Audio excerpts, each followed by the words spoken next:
Hello, welcome back to my YouTube channel. তো আজকে আমি একটা রেসিপি শেয়ার করব তোমাদের সাথে। তো এটা কি রেসিপি তোমরা কমেন্ট করে জানাবে, আমি জাস্ট রেসিপিটা বলবো। তো এখানে আমি মাছ নিয়েছি, মাছের পেটি নিয়েছি বেসিক্যালি। তো পেটি হচ্ছে আমার ফেভারিট, তাই জন্য আমি যে কোনো মাছের রেসিপি পেটি দিয়ে বানাই। তো পেটি নিয়েছি, তার মধ্যে সর্ষে মাখিয়ে নিচ্ছি, সর্ষে বাটা। আর এটা কোনো বাজারে বাটা কেনা সর্ষে নয়, এটা হচ্ছে ঘরে বাটা হয়েছে, যার জন্য এতটা সুন্দর লাগছে। তারপরে হলুদ দেব, লবণ দেব, স্বাদ মতো টক দই দেবো এবং সাথে একটু সর্ষের তেল।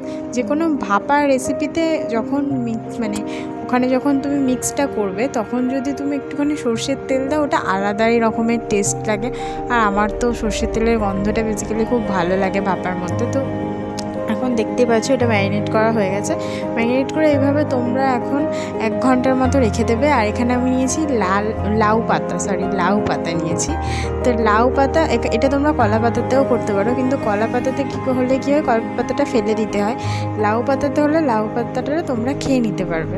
তো লাউ পাতাটা এরকমভাবে দিয়ে সুন্দর করে ওপর থেকে একটুখানি গ্রেভিটা দিয়ে দেবে, যে তোমরা যে ওটা ম্যারিনেট করে রেখেছিলে যে ওটা দিয়ে দেবে।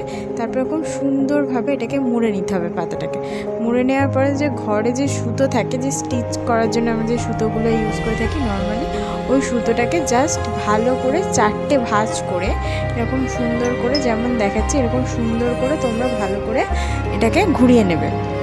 নিলে জিনিসটা বাঁধা হয়ে যাবে। এবং তারপরে এটাকে তোমরা যখন স্টিম করবে, যখন ভেজে নেবে ব্যাপারটা, তখন এই পাতাটা আর ফেলতে হবে না, পাতাটা তোমরা খেয়ে নিতে পারবে। ঠিক আছে? তো এখন দেখো আমার সবকটা করা হয়ে গেছে তোমাদের সাথে কথা বলতে বলতে। তো এইভাবে লাউ পাতাগুলোকে সুন্দর করে প্রত্যেকটা মাছ দিয়ে আমি ভালো করে এটাকে বেঁধে নিয়েছি।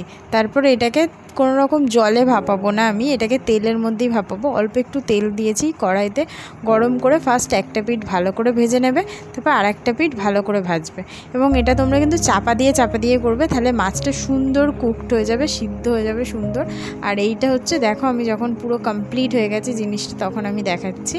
তো জিনিসটা গরম ভাতে খেতে খুব ভালো লাগে। তো কেমন লাগলো অবশ্যই কমেন্ট করে জানিও। আজকের জন্য টাটা, বাই বাই।